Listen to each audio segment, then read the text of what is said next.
So mga kadugi, andito na po tayo sa part 2 ng video namin ni Negro na isang Black Belgian Malinois. Yung part 1 namin kahapon yun, ang command na tinuro ko sa kanya yung set. Ngayon ang susunod natin naman ay yung lay down. Part 2 na namin ito ng video namin na yung command na lay down yung tuturo ko sa kanya. So andito na yung yung kaninang iniwa-hiwa ko na barbecue na isang piraso. Ito yung dog treat na ibibigay ko. So, start na natin.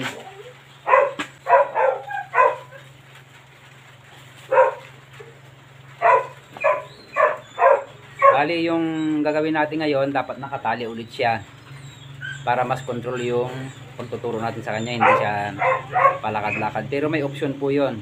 Kung meron kayong area na hindi maluwag yung area, tapos kayong dalawa lang doon, kahit hindi na po siya nakatali, okay lang. Kaya nakatali yan kasi medyo maluwag yung area dito. So ang gagawin natin, yung command na lay down, hindi po natin pwedeng i-command yun na siya ay nakatayo. Mahihirapan po tayo na pasunurin siya sa command na lay down. Ang unahin natin, dapat i-apply muna natin yung part 1 ng video niya, yung command na set. Kapag nakasit na siya, saka natin i-command yung lay down. So, gagawin muna natin yung yung part 1 niya, yung set na command. Dito. So, ipapa-amoy kulit sa kanya yung treat na hawak-hawak ko. O kaya bibigyan ko muna siya ng kahit isang piraso o dalawa. Ito na. Ngayon alam niya na may treat dito. I-command na natin yung set. Set. Set. Good boy. So, ngayon nakaupo na siya. Ang gagawin natin, itong treat na ito ilalagay natin sa bandang harapan niya sa baba mismo. Tapos hintayin natin siya na dumapa. Lay down.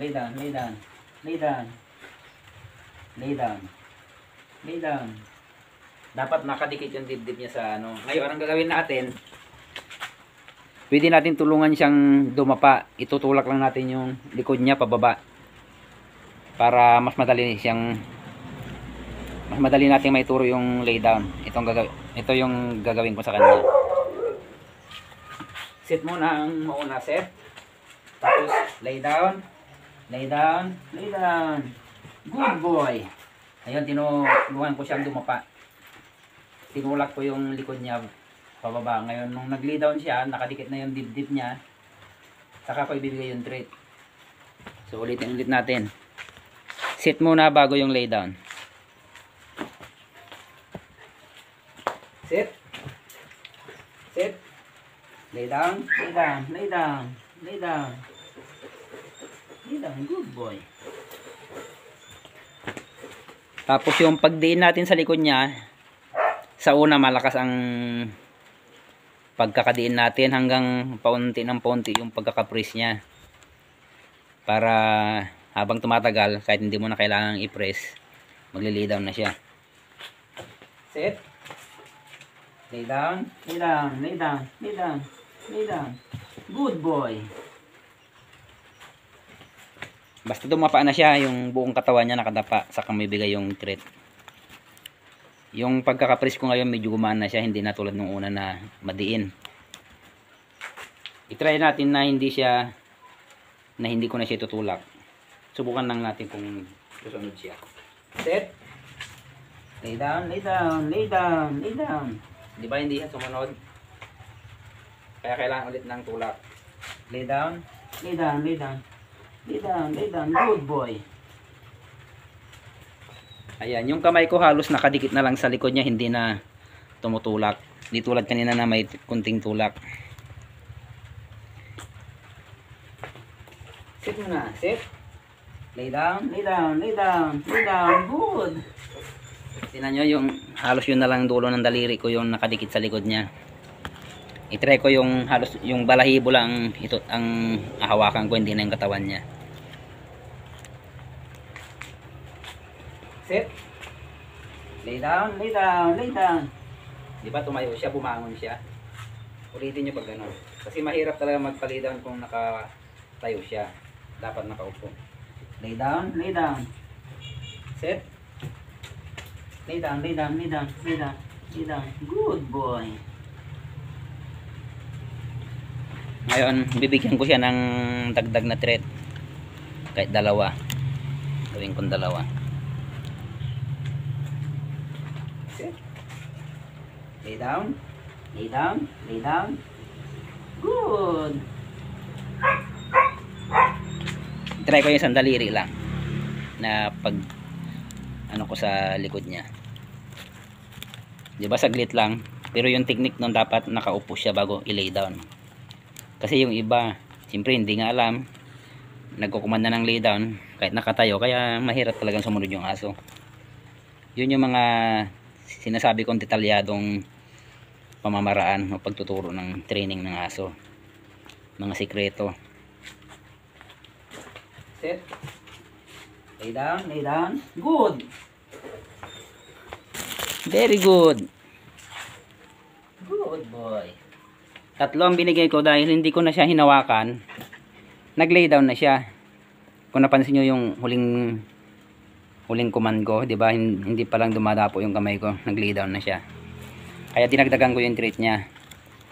Sabay bawat bigay ng treat, sabay na yung massage, sabay na rin yung word na good boy, good dog.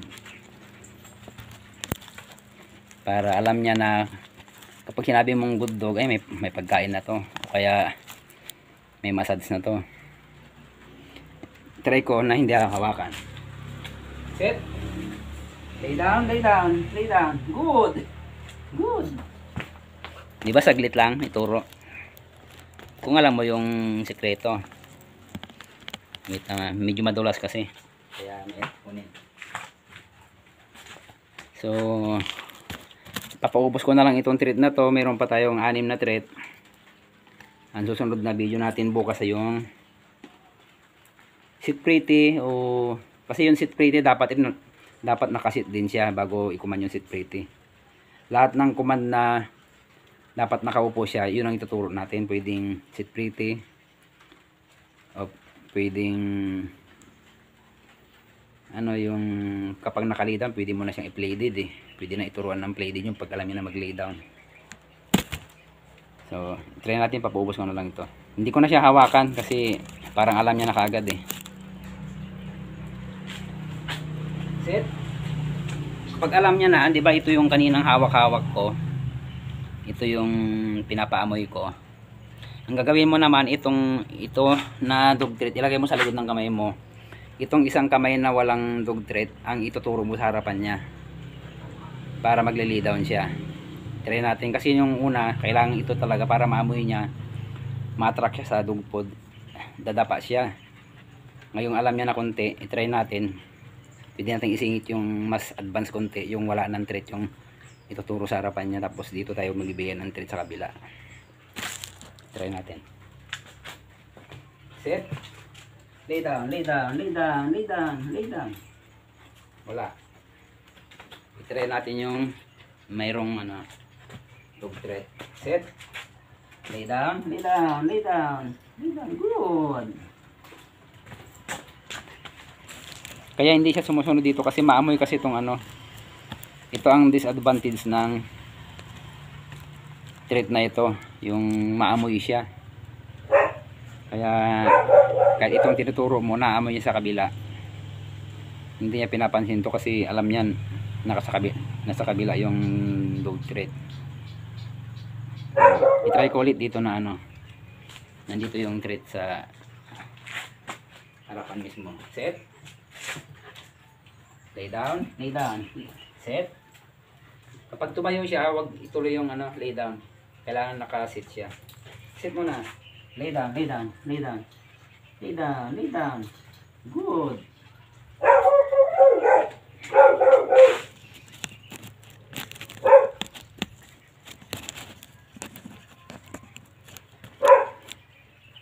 So try ulit natin. Set. Lay down, lay down, lay down, lay down, lay down, lay down, lay down, lay down. Good. Ayun, yung isang kamay ang ano, pero tinulak ko siya dun sa kabilang kamay, pero hindi ko pinanghawak to kasi mangangamoy yung balahibo niya, baka langgamin siya. Try ko yung walang dog treat. Sit. Lay down, lay down, lay down. Lay down muna, lay down, lay down. Good. Ayan.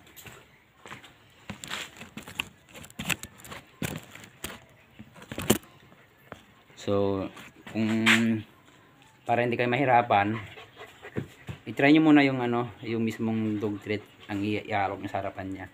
Saka na lang yung walang treat pag talagang kabisado niya na. Sit. Lay down, lay down, lay down. Sit. Lay down, lay down. Good. Mayroon pang dalawa na treat. Sit. Lay down. No, sit. Lay down, lay down. Lay down. Good. Ayan, hindi ko na siya na tinutulak. Hinihintay ko na lang na dumapa. Pero dapat ito nakababa talaga para nadapa siya. Sit. Lay down, lay down, lay down. Good boy. So, ayan yung command na lay down. Kahapon yung part 1, sit yun. Ngayon part 2. Meron pa akong part 3, part 4.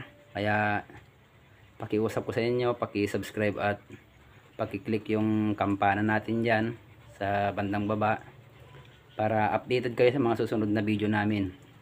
Kada isang araw, isang command yung papakita namin ni Negro sa inyo.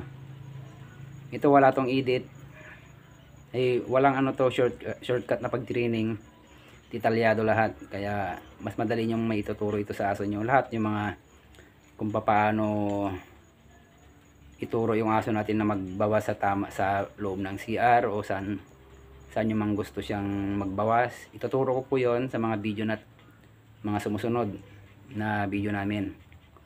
Yung mga paano ka isasagip ng aso mo sa dagat habang nalulunod ka, ituturo ko rin yung mga technique na yun. Marami kayong matututunan sa mga videos ko at makakaasa po kayo ng detalyado talaga yung training na pinapakita ko sa inyo.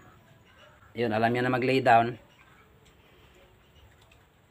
Bukas pwedeng sit pretty ang susunod natin, pero yung part 1 na video niya sa kayo ngayon, kailangan bukas uulitin natin yung para hindi niya makalimutan. Lahat ng unang naituro sa kanya, ulitin natin palagi yun hanggang sa pinakalas. Lahat na nang naituro niya maalala niya, kasi pag yung ituturo lang natin bukas yung sit pretty lang, baka makalimutan niya yung mga naunang naituro sa kanya. Kaya lahat ng unang naituro sa kanya dapat nating ipa-recall sa kanya, i-command ng kahit 3 times lang, basta wag niya lang makalimutan. So salamat at God bless po sa ating lahat. Mag-ingat po tayo sa labas. Magsuot lang ng face mask o kailangan magsuot ng face shield, gawin natin. Ingat po tayo lalo na sa mga pamilya natin. So ito si Negro, isang Black Belgian Malinois. Bukas na po yung part 3 na video namin.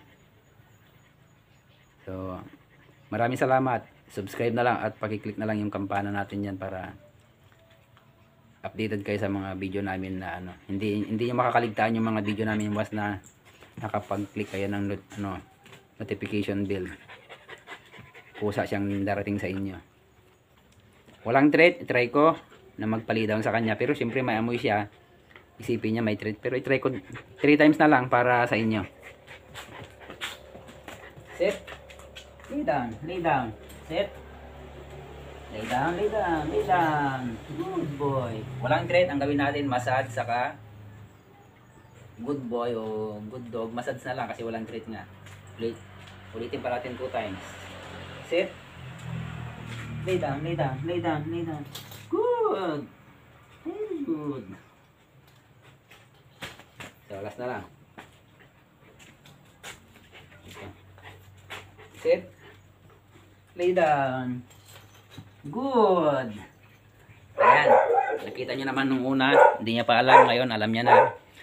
Nung una, tinutulak ko, pero ngayon wala nang tulak-tulak. So, bye-bye na. Bukas ulit, mag-upload ulit ako ng isang video ulit na part 3 ng kumanya. Ngayon, part 2 ito. Part 3 naman bukas. Bye-bye na.